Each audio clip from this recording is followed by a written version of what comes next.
Hey everyone. Recently a person asked, imagine you're getting an element like the make of a car. And you get the element and it contains its own text. And it also contains another child node, like the text you don't care about. So instead of just getting Honda Civic, you get Honda Civic 3 out of 4 when you do an assertion should have text. And of course you can say should include text, but you probably want to be more precise. So how do you get a text of a DOM element without a particular child or any of its children elements? You can actually do it in several ways. For example, you can pass the jQuery element into a closure.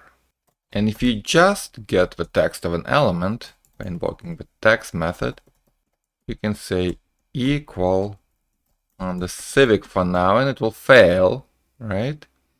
But you can, for example, trim to remove like white space before and after. So now all we need to do is somehow remove this child element with class picked.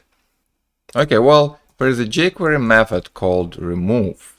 So we can say find an element with class picked inside that make element that we got and remove it. Now this has a problem because it actually removes it from the DOM. It's live DOM element reference.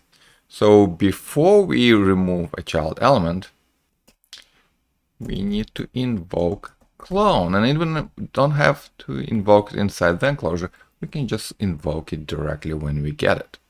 So what do we get?